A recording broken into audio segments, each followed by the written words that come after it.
Beloved, imagine a museum dedicated entirely to your worries. Room 1, things that never happened. Room 2, things that happened differently than you feared. Room 3, things that broke you open instead of breaking you down. Room 4, the smallest room, things you were right to worry about that worrying actually helped. If you walked through that museum today, you'd see thousands of exhibits proving one devastating truth. Your anxiety is a terrible prophet. It predicts constantly and is wrong religiously. So why do we trust it more than we trust God? That's not a rhetorical question. The answer reveals everything about why you're exhausted and why you're about to be free. See, right now, this very moment, you're carrying weight that was never designed for your shoulders. You're solving problems God already solved. You're holding your breath spiritually, and you've been doing it so long, you forgot what it feels like to exhale and mean it. And here's what nobody tells you in those Instagram posts with the sunset backgrounds and the pretty fonts. Saying God is in control while living like he forgot your address isn't faith. It's exhausting theater. It's performing trust while backstage you're running the whole show, triple-checking God's work, rewriting his scripts, and wondering why you can't sleep at night. I need you to understand something that's going to sound strange at first, but stay with me. Your stress isn't actually about your circumstances. I know it feels like it is. I know when you can't pay that bill, when that relationship is falling apart, when that diagnosis comes back, when that job disappears. I know it feels like the stress is because of what's happening. But that's not the whole truth. The stress is about who you think is responsible for what happens next.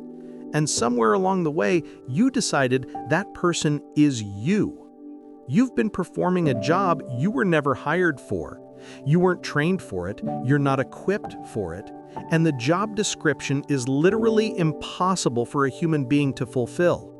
But you keep showing up for the shift anyway, don't you? You keep clocking in. You keep trying to be everywhere at once, control outcomes in 17 different areas of your life, hold the universe together with your worry and your planning and your constant vigilance, and it's killing you. Not dramatically, slowly, one anxious thought at a time, one sleepless night at a time, one moment of peace you couldn't enjoy because you were too busy scanning the horizon for the next disaster. Let me tell you what this really is. This is you trying to play God in your own life while claiming to trust him. And I'm not saying that to shame you. I'm saying it because I've been that person. I've been the one praying for God to take control while my hands were wrapped so tight around the steering wheel, my knuckles turned white. I've been the one saying, "Your will be done," while secretly working on 12 backup plans in case God's will wasn't what I wanted. I've been exhausted from a job I was never supposed to do. And here's the thing about that exhaustion. It's not just tiredness, it's soul-deep weariness that sleep doesn't fix, that vacations don't touch, that even answered prayers don't heal. Because the moment one worry resolves, you're already on to the next one. You're already scanning, planning, bracing, because you've convinced yourself that if you stop, if you let your guard down, if you actually rest, everything will fall apart. So you hold, you brace, you carry, and you call it responsibility. But what if I told you what you're calling responsibility is actually something else entirely?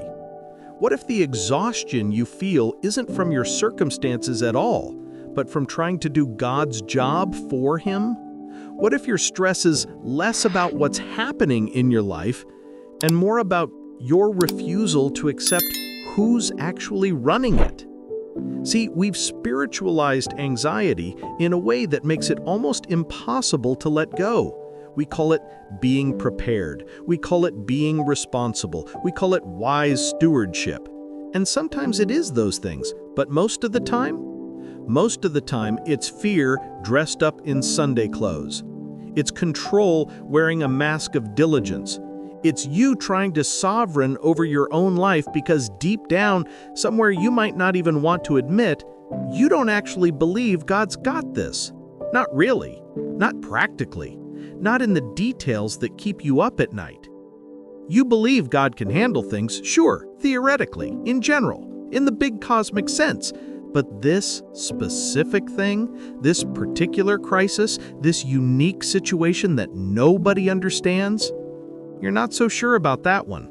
So you help, you manage, you control, and you call it partnership with God, when really it's you doing His job while He watches and waits for you to remember who He is. Let me paint you a picture.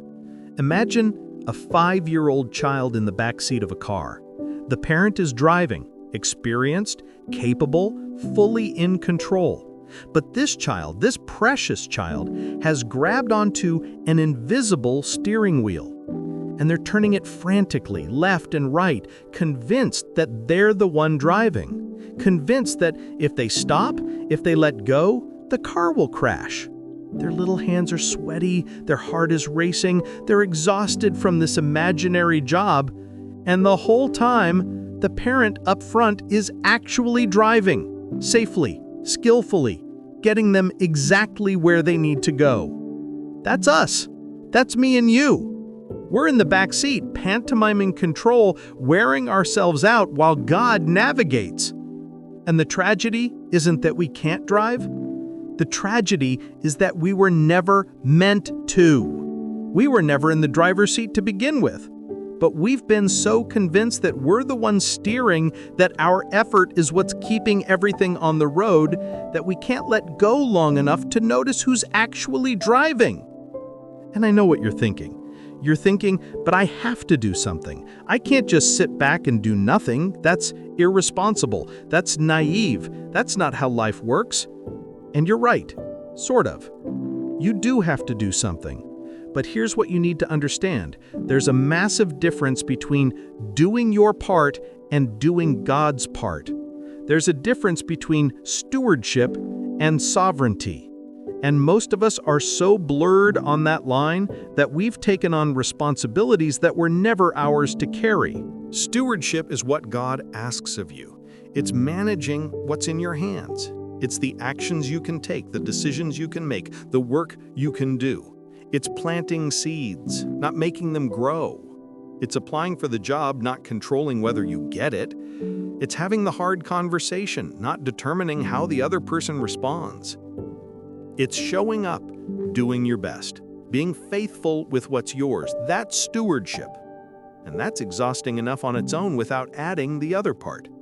Sovereignty is what God keeps for Himself.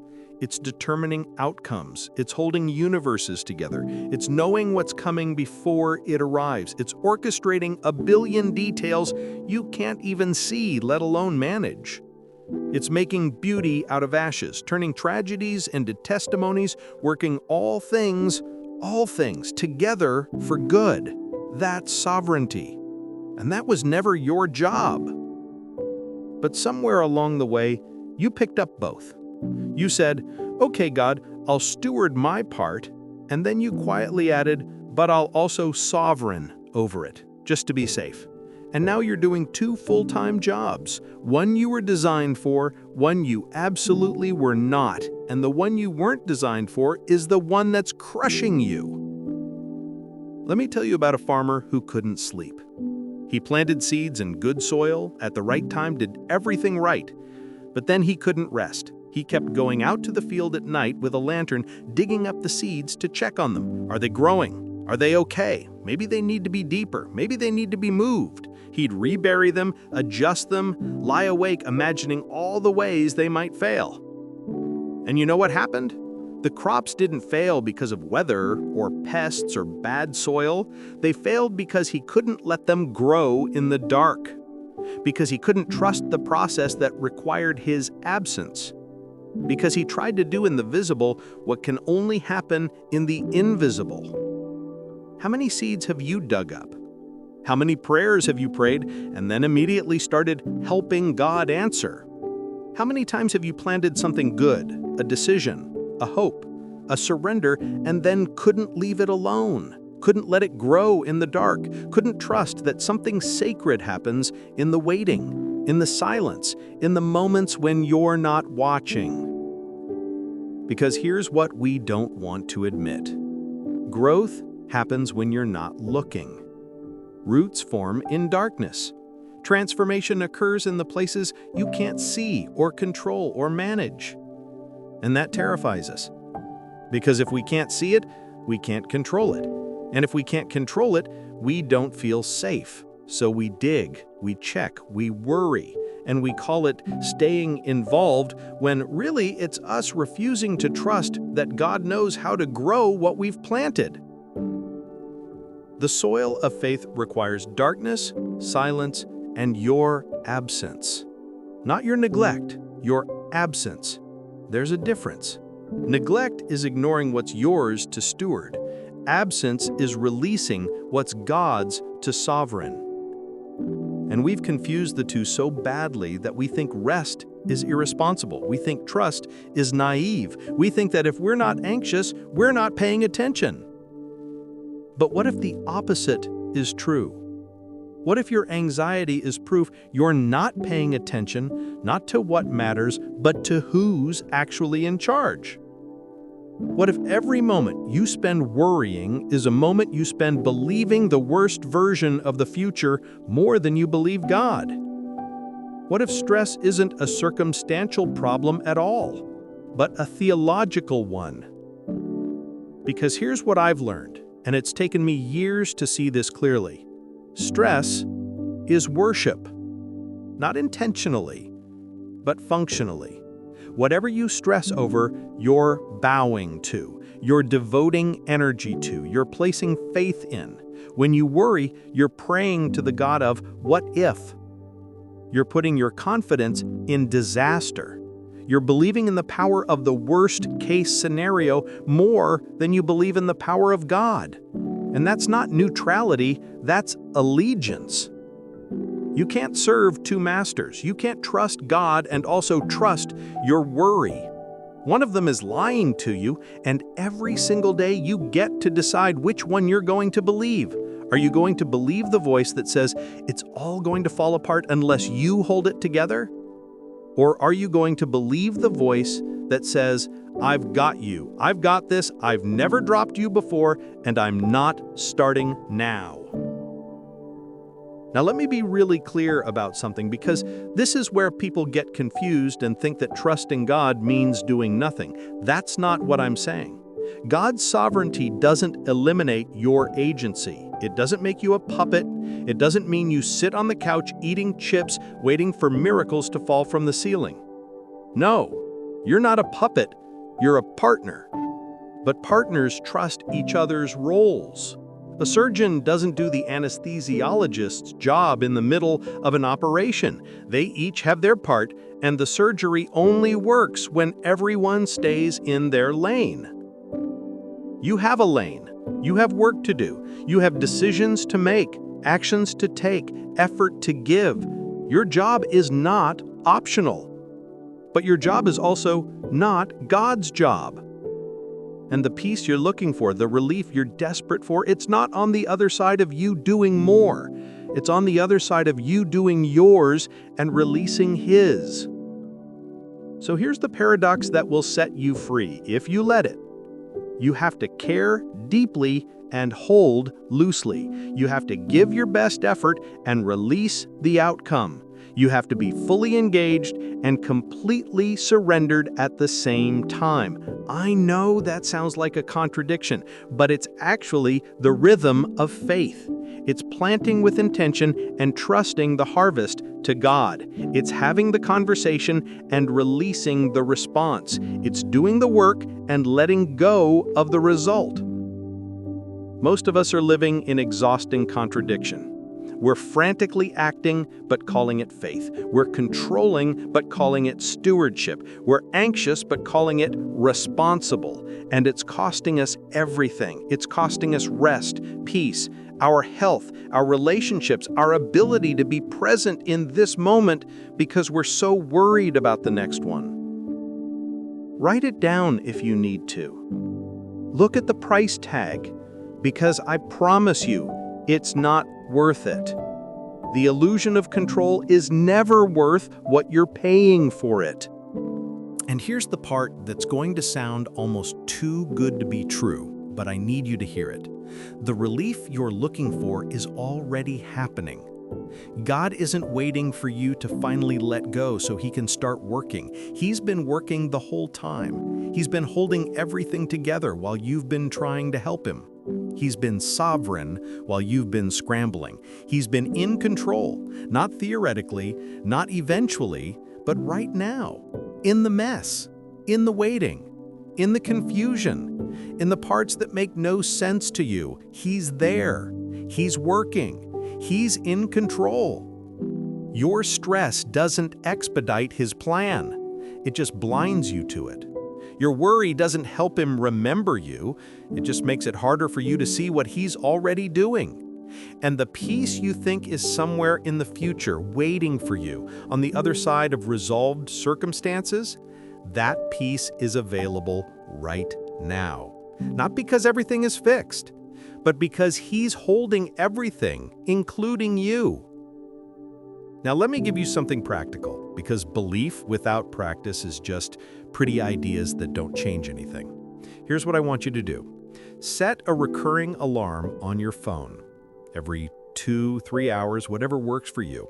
And when that alarm goes off, I want you to stop whatever you're doing and ask yourself one question. What am I holding right now that isn't mine? Just sit with that question for a second. What worry are you carrying? What outcome are you trying to control? What future are you trying to manage? Name it. Say it out loud if you can. And then physically open your hands and say these words. This is yours. I'm stewarding. You're sovereign. That's it. 20 seconds. But do it every day for a week and watch what shifts. This isn't about feeling peaceful instantly. This is about retraining your nervous system to recognize the moment when you've taken over for God, because that moment happens 100 times a day and we don't even notice it anymore. We just slide from stewardship into sovereignty without realizing we've left our lane. This alarm, this practice, it teaches you to notice. And noticing is the first step to releasing. Here's the second thing. Pull out your phone right now and make a list. Title it, Not My Job. And I want you to write down everything you're currently trying to control that isn't actually your jurisdiction. Other people's opinions of you, tomorrow's problems, outcomes you can't engineer, timelines God hasn't revealed, how people respond to your boundaries, whether that person forgives you, whether you get that opportunity. Write it all down. Everything you're trying to manage that's outside your actual authority. And then read that list every morning when you wake up. It's your daily reminder of what you're released from. Because clarity about what's not yours makes you so much better at what is yours. Third thing, and this one's going to change how you pray. Instead of only asking God for what you want, practice releasing it back to Him in the same breath. So it sounds like this. God, I'm asking for this job, and I'm releasing the outcome to you. I'm stewarding the application, you're stewarding the answer. Or, God, I'm asking for healing, and I'm releasing the timeline to you. I'm stewarding the treatment, you're stewarding the result. Do you see the difference? You're not being passive, you're not giving up, you're doing your part with excellence, and then you're stepping back. No haunting the inbox, no refreshing the page 1,000 times, no doom scrolling. You planted. Now you let it grow in the dark. And here's the last thing I want to leave you with before we close. I want you to sit down with a journal and answer this question honestly. What is my stress costing me? Write it down, every single thing. The sleep you're losing, the joy you're missing, the presents you can't give your kids because you're mentally somewhere else, the intimacy with God you're sacrificing because you're too busy managing His job to receive His love. Write it all. And then ask yourself this, is this cost worth the illusion of control. Because that's what we're talking about, not actual control, the illusion of it, the feeling of it, the sense that if you just worry hard enough, plan thoroughly enough, brace constantly enough, you can prevent bad things from happening. But you can't. You never could.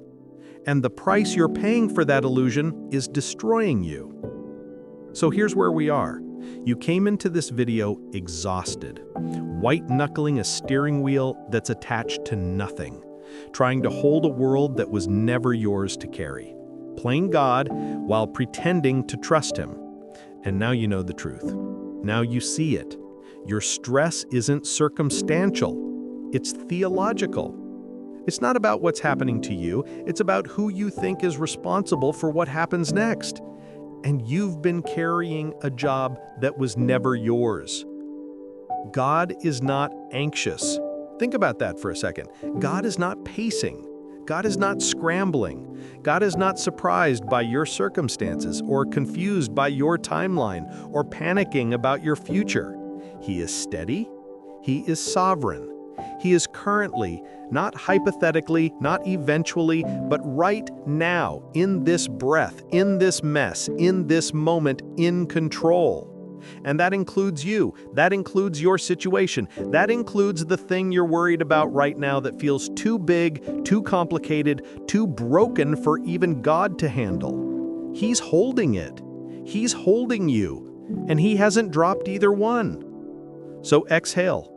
I'm serious. Right now, wherever you are, take a breath and let it out slowly.